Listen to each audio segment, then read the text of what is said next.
Hello, hello, hello, and welcome to the Blue Oval Podcast. I am Ben Weissland. Joining me, as always, Garrett Zatlin. How's it going, man? Ben, the regional meets are over. They're over. And I know everyone thinks that probably like, man, you only get to get a break once nationals end. But No. honestly, this was the weekend that really is the toughest one. Shout out to Lauren Colley. Shout out to Anna Peter, our social media girls who have been killing it. They were really helpful trying to get content out this past weekend. But this is probably the toughest weekend. Now really it's 2 weeks essentially, week and a half that we get to take to cover one meet, and it's way easier to do this than it is to do the D2, D3, NAIA, and East and West regional championships. So I'm thrilled. And there's just even if you just looked at Division One, there's so many races going on in a 4-day time period because you have the two regionals, you have prelims, finals for a lot of these races. It's overwhelming to look at when you're trying to just make like broad sweeping declarations about anything because you're like, I think I'm missing something because just Yeah. hundreds of athletes just ran and some of them multiple times. Yeah, it's been the nice thing is that D2 and D3 in NAIA had their national meets earlier than usual. Right. So this is actually, in theory, like an easier year for, and I use air quotes for anyone who's listening. It's an easier year, but what I was very thrilled about and what I feel like we were rewarded for was our Spotify ratings were up to 199. We're up to 199. I didn't even see that we're up to 199 yet. And we got a rating and review +1 on Apple. So +3 on Spotify, +1 on Apple. The review on Apple, the title I Got You, which is very much appreciated. Been meaning to leave a review forever. And since you guys are so persistent with asking here, which we are, and I appreciate that, top notch podcast and good place to get information on everything in D1 running. So thank you. Perfect review. Thank you. Really, really great. Our climb back to, I wonder what our previous high was in ratings and reviews. That's a good question. I'm Apple gonna have was. to go back and see what our old feed was at. I think I Yeah. could probably is the old no the old feed isn't still up, right? So I'd have probably have I to don't look know. I back think at it's the old under. rundowns. I think it's under your email because the whole reason why we had to redo the new feed is because it wasn't, and we couldn't switch the email. I forgot about that. Why was it Yeah. ever under my email? I I don't know. I think I told you, yeah, hey, man, let's go get the podcast started. I'll let you take the lead. You get it started, and then we were like, oh, phew. And then when we sold the Streamline, we were like, oh, we need to redo the assets. So Yeah. yeah, Well, hey, we've been doing this far longer than I think anyone realizes, including I me. think. Oh yeah, I was gonna say including us included, but Ben, regional championships, a lot of just sporadic different things to talk about. I'll let you kick it off. Where are we going? Yeah, let's kick it off with like two different things that weren't actual result based. And that was the first one is probably one of the bigger things that came out of this weekend because, and we'll get into this, quite frankly, there weren't a whole lot of upsets. So Parker Wolfe, someone we've talked about as a possible favorite, if not the favorite, in the men's 5K, is out due to injury, will not be moving on to the national championships due to just it seems like he's just had the worst luck this year. It just doesn't, every single time you think he's like back and ready to roll, he hits some kind of snag and he isn't able to give his 100% best. And we know when he can give his 100% best, he's one of the best, if not the best runner in the country just due to his enormous talent. So it's a shame for him and for all of us really to not be able to see him toe the line at the national championships. And that 5K, which I think was pretty open, including him, I think becomes even more open, honestly. Yeah, it's a shame. It's a shame because like he's saying, hey, I've had this ongoing foot injury that's been nagging and won't cooperate, and I'm like, dude, you ran 3:34 for 1,500 meters this season, and you're fresh off of a 5K, 10K double where you ran 13:13 in the 5K, which is like number 11 all time for the outdoor 5K, even though he's run faster technically, 13:10. It's a shame. It's a really big shame because like the dude was on fire, and it makes you think like, man, if he wasn't even healthy and he was doing that, like, what could he have done when he's like healthy, healthy, healthy? And so, yeah, really, really impressive stuff. The fact that he was trying to handle that with the injury, but disappointing because I'm like you. I really thought he could have won the national title, and now I'm sure teams like Wake Forest, who we'll probably talk about later, were probably, I'm sure they weren't exactly happy that to see another competitor injured, but I'm sure they were like, well, we're not complaining that an extra potential national qualifying spot has opened up for one of our three guys to advance. Not that they really needed it, but No. um, yeah, so really disappointing. There's always like one of these little hiccups, Yep. these things that come up. One year was Parker Volby, the other year was Thomas Van Oppen, the other now it's Parker Wolfe. So yeah, disappointing, but what a great career by him. He had an awesome, awesome career. Yeah, and I'm so glad he got that national championship I did too. over Nico Young. I think that really, we've talked about this with a lot of men and women, where it's like one national championship would really just validate everything that we've seen from them throughout their career. And for him to at least have that one title, he certainly could have gotten more. He had the talent if he could have stayed healthy at the right times. He went up against some of the best that the NCAA has really ever seen, and he went toe to toe with so many different guys. I mean, you think about the different guys that he battled throughout his career, whether it was Graham Blanks, Nico Young, you go further back. He was he? No, he wasn't still in the. I mean, even honestly, the New Mexico, like Hapton Right. Samuel, if Yeah. you really Yeah. want to talk about the last year or so, last year and Right. a half. So yeah, I'm with you. He was a true baller, and really it was like you can talk about the individual accolades, but is what he was for North Carolina Yeah. and for Chris Miltenberg. Chris Miltenberg comes in, he's the brand new coach. He's trying to revive this North Carolina program and make them a power. And the guy who he built the program around was Parker Wolfe from day one. From Mhm. day one, Parker Wolfe was a national caliber name. And so I think that's like really going to be the lasting legacy of like Parker Wolfe is North Carolina. He is the guy that allowed them to become a powerhouse, at least under Miltenberg. 4 top 20 finishes as a team on the national stage, 3 of which were in the top 10. Really, really impressive stuff. Great contributions from the entire team. But Wolfe was that guy. Yeah, yeah, he was the Grant Fisher of the Mm. North Carolina program Ooh, that I like that. Miltenberg went from Stanford with Grant Fisher, and then he built out a very similar kind of program with North Carolina using Parker Wolfe in that role. So I don't think I can give much higher praise than saying he reminds me of what Fisher was able to do to that Stanford program. So congrats to Parker Wolfe on the great career. Sorry it had to end like this, but I'm sure we're all will be excited to see what he does professionally, because we know he will be one of the guys to be mix it up with the best in the world. Honestly, moving on, let's talk about just one of the biggest quirks I think of the weekend, and that was the East Regional 10K, which I thought I was reading wrong or there was a weird time conversion on. Starting at 12:55, not PM, AM, nearly 1 a.m. in the morning due to weather issues.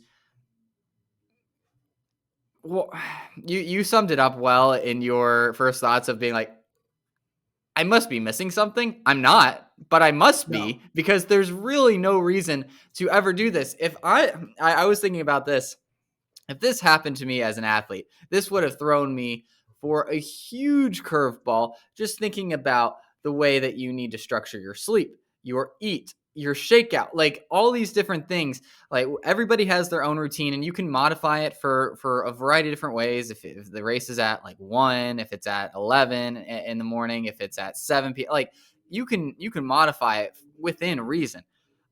I'm super impressed with all the athletes who towed the line in this East Regional 10K. And honestly, a lot of the East Regional races on Friday, or was it Thursday night?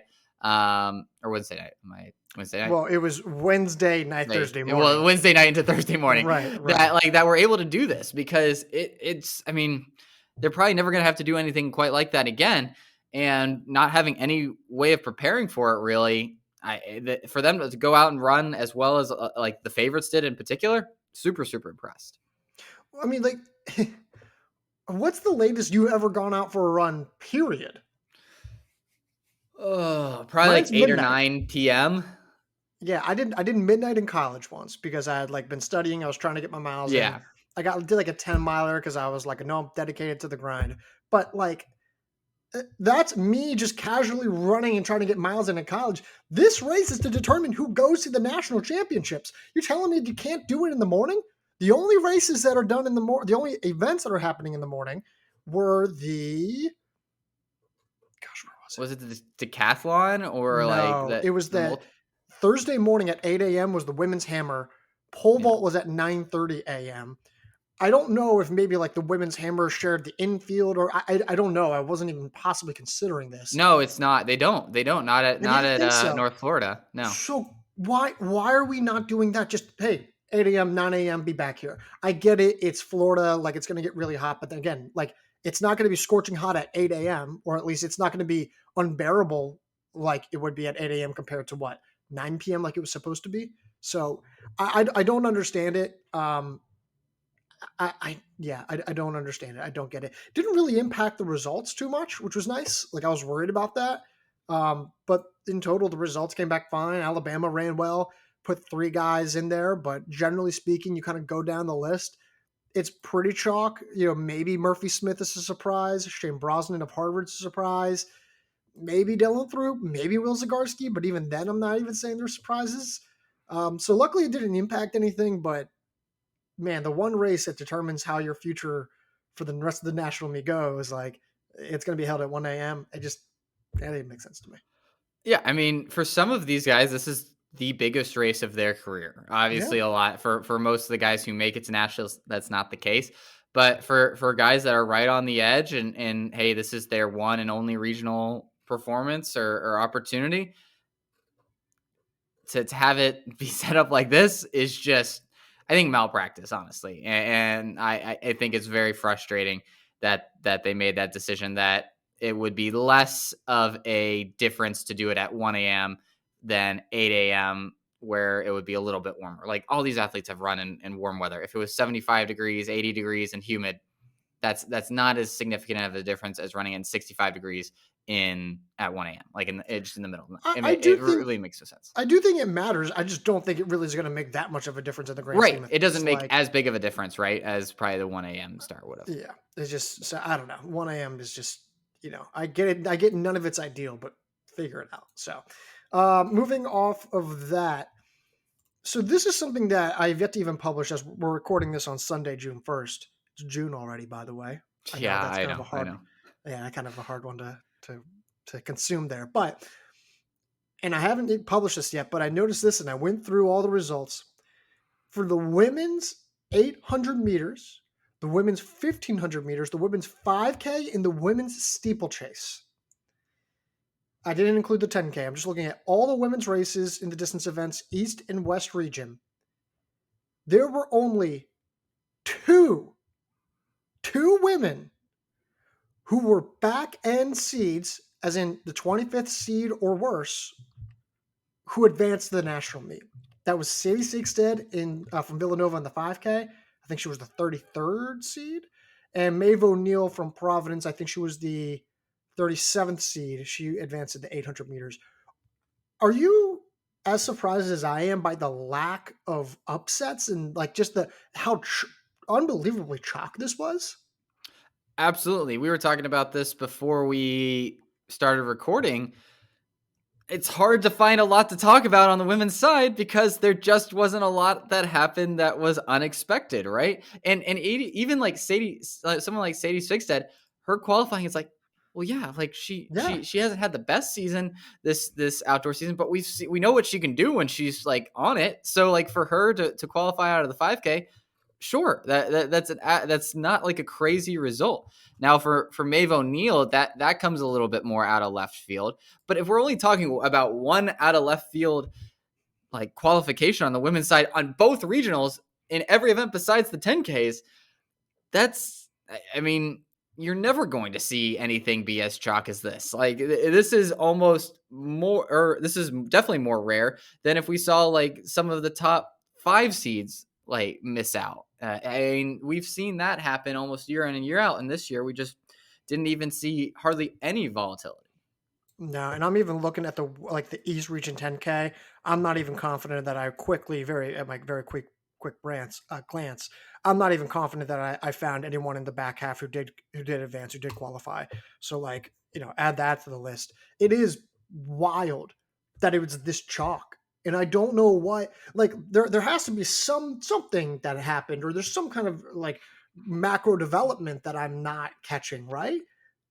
Is there like I would push back on that because these things are so random and like at one point there was going to be a super chalk round. Like it's like the NCAA tournament, right? Where you're expecting there to be all these upsets, and then this year it was like, no, it's just going to be all the one seeds, and that doesn't happen every year. And there might be reasons for that to happen more in the future, but sometimes it's just a roll of the dice, and sometimes the dice come down 1, 2, 3, 4, 5, 6.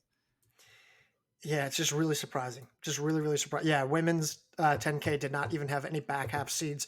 The women's 10K for the West region did have a back end seed Yep. advance.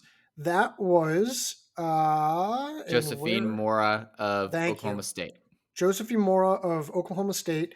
She was the 43rd seed, came in with a 34:11 PR in the 10K, and yet she didn't even have to run a PR to advance. Yeah.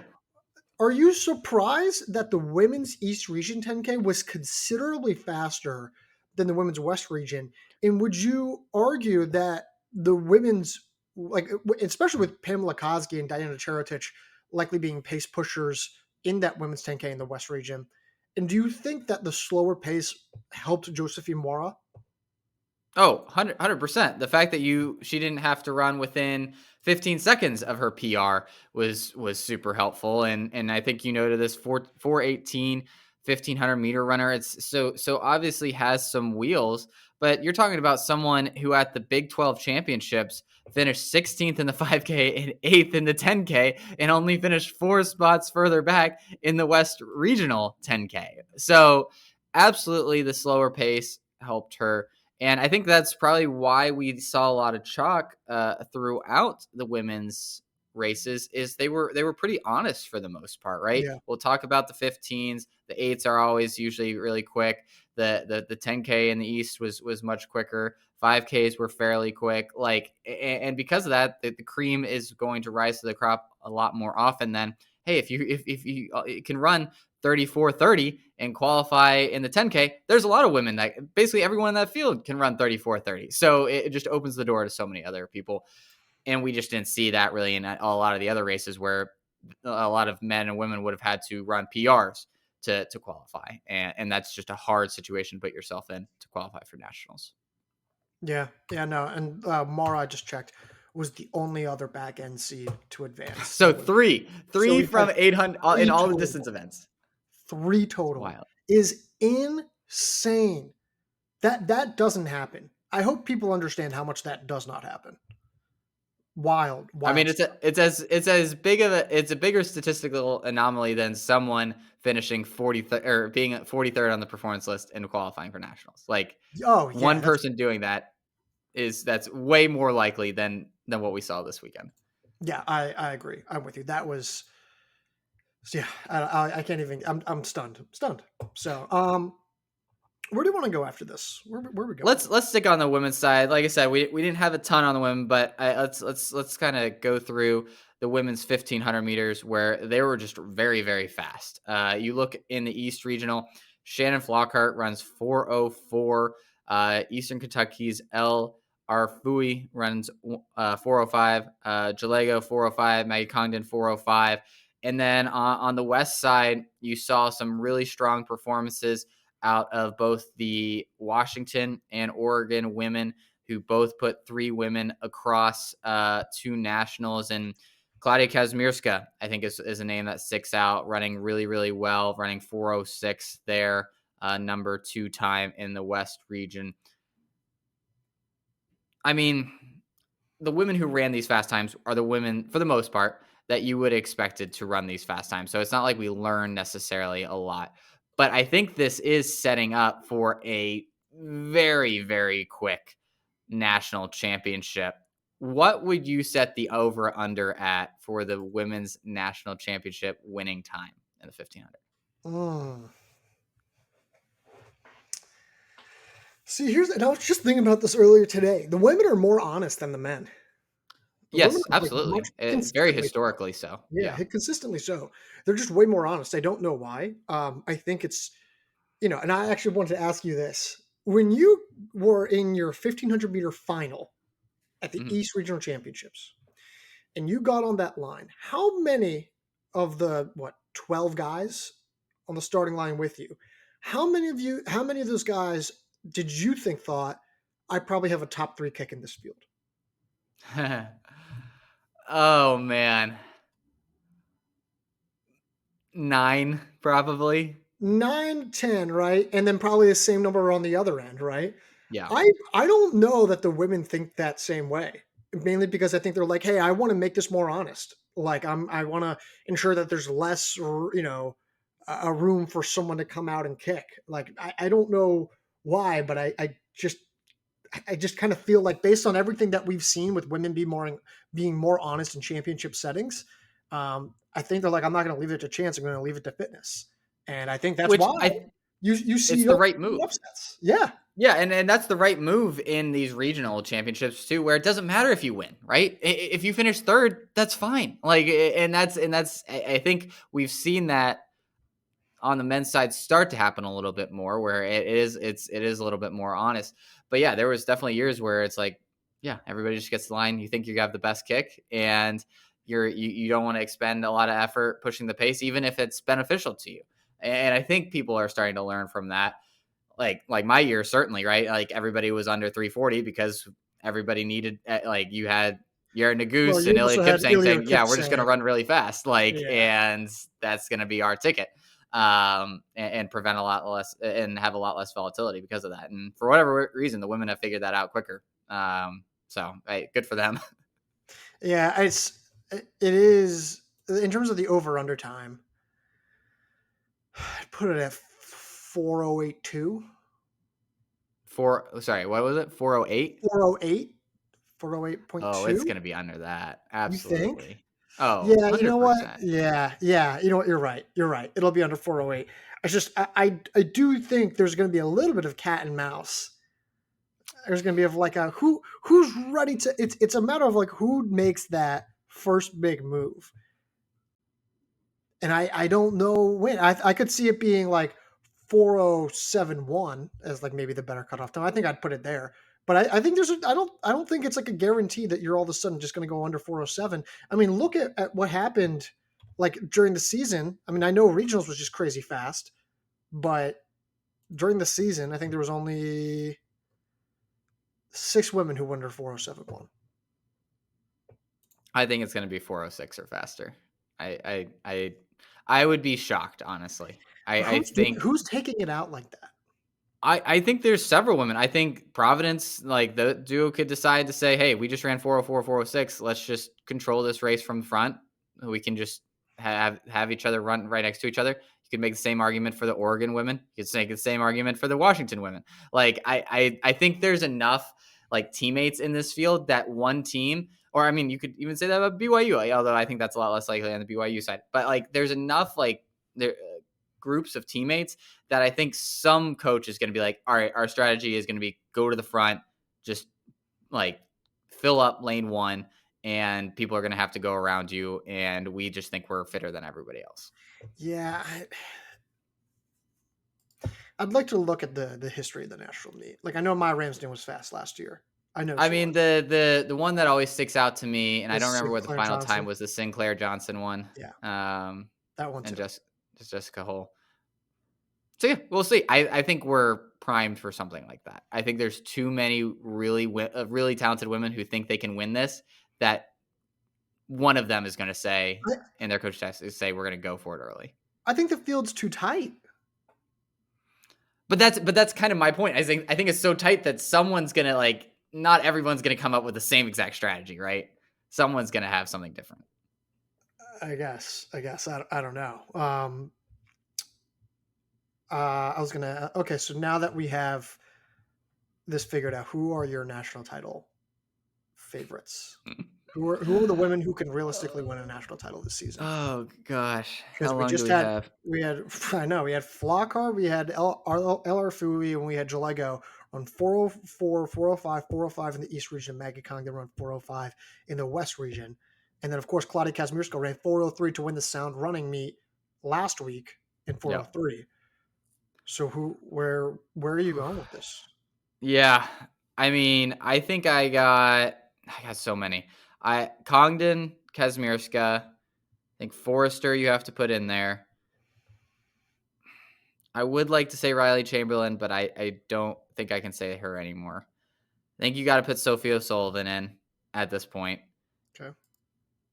I think you have to put Flockhart in, Okay. and I think you have to put Margot Appleton in. She won her section as well. Is that like So that's six six. women? Yeah, I counted six. I have four. I have Appleton, Flockhart, Kazmierska, and O'Sullivan. Okay. So I'm not So you don't putting have Forster Congdon in. or Forrester, or you don't have Congdon and Forrester. I don't. I think Forster might be a year away. Um, Congdon, Congdon's the one where you could get me on Congdon. Where Yeah. if you convince me hard enough, I could put her in there. Yeah. I mean, there's just not a race that she can't be competitive in, right? Like, I mean, she's a two flat 800-meter runner. Great kick, can run 405 and kind of just run the honest effort kind of race as well. Like that's to me what You're right. appeals to her is I'm not worried about her in any setting. I think she can come out on top as we've seen her do for throughout her career, really. Yeah. I Yeah, this is I can't remember the last time we've had a race that was this wide open. Yeah, this genuinely feels. I felt that the women's mile during the indoor season was pretty wide open, but even then, you had like 3 to 4 names, right? In my Yeah. mind, and this, I genuinely feel like, hey, if you're an All American favorite, you also probably enter thinking you could win the national championship. Yeah, probably. And like the you said six, and or you said like you have a lot, and like if you had told me, hey, I have six favorites beforehand, I'd be like, you're kind of overdoing it. And then you listed all six, and I'm like, you know what? Yeah, I kind of get it.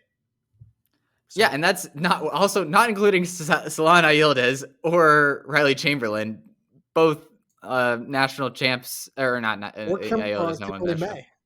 Yeah, or Kimberly. Yeah, I mean it's crazy. Yeah, that is crazy. That is very, very, very crazy. All right, we'll move off of them. Actually, no, I don't Let's really know. I don't know let's if talk about the 800 on the men's side, where we yeah, saw Kirk Dawkins qualify out of the East region. That was a pretty significant upset there, running a PR of 146.62 from Florida A&M. Caps a very good season, but we just did not see this coming. The fastest time he had run during this season was 148.01. He runs 148.2 in prelims to narrowly make it to the next round. He was 23rd out of the 48 men in that prelims, and then runs 146.62 to get in at that last spot to nationals. Really, really good run from him this weekend. great run, and he was in that first heat where Christian Jackson of Virginia Tech and Handel Yep. Roban of Penn State and who was the other Tanoda Matsatsa of Georgetown. Those guys all ran under 145.5. And there's actually for a second there, I was like, did they run 144? Like they were Yeah. moving. And you'd think that if the three auto qualifiers in a heat that fast and a guy who was going to run 148, you'd think that'd be bad for Kirk Dawkins. But he actually capitalized on the really fast pace ahead of him, got Yep. the time qualifier, and is now advancing. He's easily, I don't know if he's easily the biggest winner, but he's certainly has the argument for being the biggest winner of the weekend relative to Yep. expectations. You skip the 147 range entirely, and you get drawn the fastest in the best 800-meter heat pretty clearly of maybe the entire weekend. Um, Kudos to him, man, because that's a heck of a run. But now the problem is I have no idea what he does on the national stage. Yeah, it's one of those situations where, hey, you're happy to be there. Just put yourself in those same situations where it's going to be super fast. Put your nose in there. If you kind of get lucky with the way things work out, you can move on. But yeah, I mean that's a race where you are primed to blow up, where everyone's running 145.5. They're running like 2.5 seconds faster than you ever have, Yep. and you're having to try to hang on in there, and you're going out probably faster than you ever have. and yet he was able to not blow up and turn that into his best performance of his career. So super clutch there. Elsewhere, though, we saw some not super clutch performances from some indoor All Americans in the 800. Talking about Dan Waukee of Villanova, Justin O'Toole of Washington, Darius Kibiego, Iowa State, and Olivier Desmoulins of Penn State, all not making it to the national championship. This one felt almost as strange as the situation where we were talking about with the women, where there was no upsets. This many upsets from guys that you would really expect to at least one of these guys to make it felt very surprising. Yeah, and I thought there were actually other guys who were maybe even like a little bit better than those guys who didn't advance, right? But the reason why we've specifically listed those four guys is because they were indoor All Americans in the 800 meters. Half of the men's indoor 800-meter All American field did not advance to the national meet outdoors, which is really wild. Like when you really Yep. think about it, like if you had said, "Hey, half of the men's 5K field from the indoor Yeah. national meet isn't going to advance," I'd be like, "In what are you smoking? No Right. way!" And so, but that's why I think this is a bigger deal than maybe some of us even like realize. Again, it's one thing to like not be an All American in the spring; it's another thing to not even make the national meet, and that's what completely stuns me about these results. And we usually see one or two guys or Sure. men or women that happen to, but like again, half of the All Americans is stunning. And you look at some of the other guys that didn't qualify. Kamara Farquharson of Mhm. Texas A&M. I think that's a little bit of a surprise there. Um, I guess it's hard for me to say that El Bouchave is a surprise because you never know what you're going to get, but he's certainly someone that had the talent to qualify as well. It was pretty cutthroat in the men's 800. There were some surprises, like we talked about with Kirk Dawkins stealing some spots that you wouldn't expect. But it's just, you look up and down these lists, and there's so many talented 800-meter runners in the NCAA. Yeah, like Tyler Matthews, the freshman from BYU, Yeah, and you want to talk about a team that just had a brutal, yeah. brutal week. I mean, BYU, Luke Grunwig of BYU qualified for the national meet in the 5K, second to last guy in. Awesome job. And James Corrigan, of course, got the job done. But BYU, Carter Cutting in the 1500 did not advance. Lucas Bonds in the 1500 did not advance. Landon Heemeyer in the steeplechase did not advance. Isaac Hendegren in the steeplechase did not advance. Tyler Matthews in the 800 did not advance. Like, you go down this, Cree Thompson and Joey Noakes in the 5K. I believe they did qualify in the 10K, but in the 5K, trying to double back, they did not advance. Um, just an uncharacteristically bad weekend for a BYU team that undoubtedly had the potential to send almost all those guys to the national meet. Yeah, from a program and a coach that seems to have made national qualification a science, where it's just like, hey, you just plug in this guy and this training plan, and boom, they're going to make it to nationals. It just seems so cookie cutter for them. So this is why it's all the more surprising that we did not see, especially in the steeplechase. Like you would, Yeah. I'm stunned to see that they only got Corrigan out in the steeplechase, but before we move out from the 800s, I do also want to mention the Rivaldo Marshall DQ situation. We don't have to really get into it, but what in the world was Did you any watch the official replay? seeing? I did, yeah. I was like, okay, so it's coming. There should be something coming, Right. and wait, there's nothing coming. Like it was like he like briefly tripped into someone's leg, but nobody went down, and that He was move behind him. happens. Yeah, it moves that move happens every single 800 race where someone tries to get to the outside and there's people in front of him that he has to avoid their legs, and usually someone gets some kind of spike to the leg. Like, what are we doing? They didn't fall. It didn't impact the race. And they stumbled a little bit, but like they both stayed on their feet. And by the way, Rivaldo Marshall, for anyone listening, did advance. Yeah. He was DQ'd initially. He protested. He won the protest, and then he advanced and he got to the national meet and everything's fine. But there was that. Then Matthew Smith of Furman, he gets disqualified. And I'm looking at this race being like, where did he step over the line? Because that was the DQ. Steps over the line, steps over the curb. I'm like, okay. And I'm watching him the race. I go, well, he certainly didn't step over the rail at any point. So the only thing that they could have possibly gotten him for was stepping over the line in the first 100 meters. And Ben, I am watching that like a hawk. Maybe it was just behind the tent that they went past at the break. But man, there was some really questionable calls there. That one irked me because Smith cruised to an automatic qualifier. It's so annoying, and like the Marshall situation was, I think described the disqualification was like flagrant, like interference. If we're DQing guys, it has to be flagrant. It has to be very painfully obvious.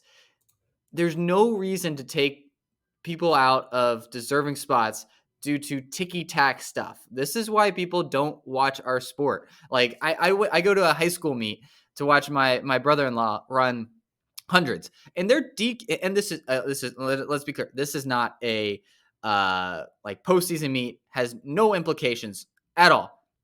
False start, you're out. You don't get a run. What are we doing? What are we doing? Like, I get, yes, you don't want to encourage false starts and like cheating, of course. But yes, you can give a warning. We don't have to we don't have to legislate like this. We don't have to. It's so frustrating. It is frustrating.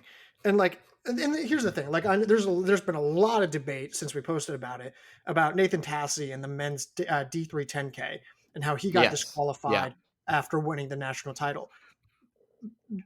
As crushing and devastating as that was, they did rule that by law of the NCAA. Like, he violated the rules. How you feel about the rules, the discretion used, we can have that conversation for a different day. But at least you can see that he very clearly did break that rule. Now, again, it was cut and dry, right? Like, you could actually see it on video. Like, right. Now, again, discretion, advantage gain, right? Like, we can have that conversation a different day.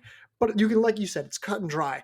The initial, and thank God he protested and won this DQ, but the supposed violation, as he flagrantly impeded, and I'm looking at this. If you're able to go back, he didn't do anything wrong. He moves out. There's no, you didn't prevent or obstruct the progress of another competitor. There's no excessive physicality, because that's all what that is defined as. So, all right, I'm done on that. Yeah. We could be on our soapbox forever about this, but I did want to call that out because it's just genuinely frustrating to see. Again, it hurts our sport. Moving on to the 5K on the East Regional side. Again, our Wake Forest guys, we're going to be dangerously high on these guys when it comes to cross country rankings. We are going to be holding Garrett back. We're going to be like, all right, let's just like count to 10, Garrett. Because Wake Forest puts Rocky Hansen, Luke T. Walt, JoJo Jordan all in the top 4 spots in the East Regional. All look terrific. I mean, Hansen, obviously, we've talked about a ton, looks like a future star. JoJo Jordan probably has not got as much credit as he deserves because he's just on a Wake Forest team that already has a bunch of young stars, but he looks like a potent star and someone that is going to be an All-American multiple times throughout his career. Super impressive running from these guys. And again, this program is just soaring. And it's rare. We called this out early, right? So kudos to us for calling it out early. Yep. But it's rare to say, hey, we think this could happen, and them just follow the progress. Just it tracked super linearly, like just right up as you would expect it to. They've hit every accomplishment that you would want them to along every season. And next year looks like it's going to be like just this Wake Forest domination. Yeah, I was interviewing Rocky Hansen before the Indoor National meet, and afterwards he's like, "Hey, really, love all your stuff. You guys are always super kind to us." And it's not that like we're trying to be kind to like a certain team. They just make us look good. Like, we've been high and they actually deliver. That's the difference. Like, the catch in all of this is that, like, they're actually great. They're actually really good. And so, if they're going to keep running really well, I can only keep saying really nice things about them, and they haven't given us an opportunity to say anything negative. Like, no, they've tried. There was no platform, there was no outlet out there that was even remotely as high as we were on Wake Forest going into last fall, and even then they shattered expectations. Mhm. So I am, yeah. Where do you think we're gonna rank them? I haven't even looked at this yet for the Oh, fall. I haven't even looked at it yet, but it Just like, feels podium at the bare minimum. yeah, I think you're right. Like, where in that? Like I I don't. that I don't know. Like that's I mean, it feels like top 3 at least, I think. I think you might be right. Yeah. Although I think we might even try to then overcorrect and be like, hey, Right. so I don't Reel know. ourselves Who knows? back. Yeah. Well, we'll talk. We'll have plenty of time to talk about this in the summer, but we're also living in an era where our rankings can get a little shattered with 1 or 2 late summer signings nowadays, where it's like, all right, well, someone Yeah, just that's brought in a true. 1305 guy. Yeah, they're going to be a little bit better than we probably expected.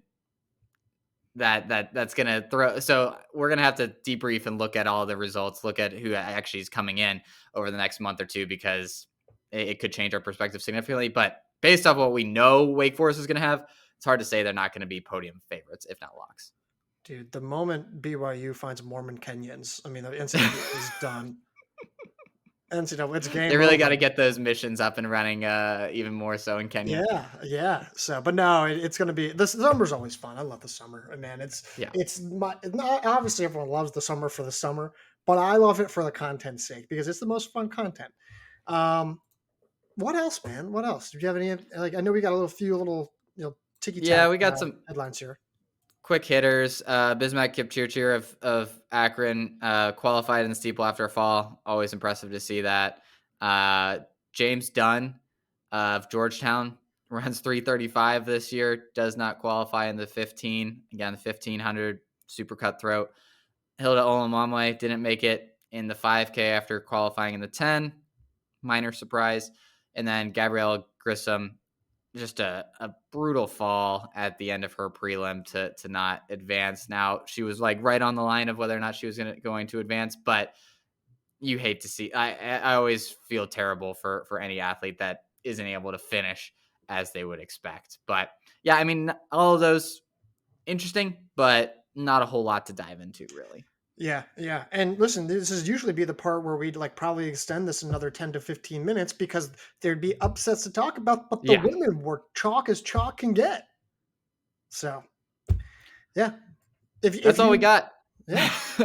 If you want to blame us for not talking longer, you just have to blame all the fast runners for actually being fast, you Yeah. know. So, Which shame on sets up a really interesting national meet. So if you you think guys. about it, it's maybe a little bit of a dud of a regionals to prime us for what I think could be one of the more exciting national meets Yeah. we've had over the last like 3 or 4 years, considering the amount of just open races for the national championship. Or if they're not open, you have like these heavyweights dueling against each other. So it's going to be really really fun. They're every race is going to have a lot of intrigue around it for one reason or the other. Yeah, the quality is maintained. The quality is Yeah. going to be as good as it'll ever be, at least through a regional meet. So, but Ben, that I think is all I've got. Go check out interviews from Corey Mole. I know we've got shorts. I don't know if we're going to have full length, like actual interviews, but we've got a lot of shorts there on Instagram and TikTok and YouTube. We'll of course have a ton of that at the national meet, but we're going to preview the national meet next week. Tons of articles, 4 different first thoughts articles going to be on the site. We're going to have our national championship predictions next week. And for now, that's all I've got, but there's always more on the way. Absolutely. And until we get, I think I'll be able to do predictions for nationals. So I'm gearing myself up for that. Nice. But until next time, Garrett, I'll talk to you. I'll talk to you.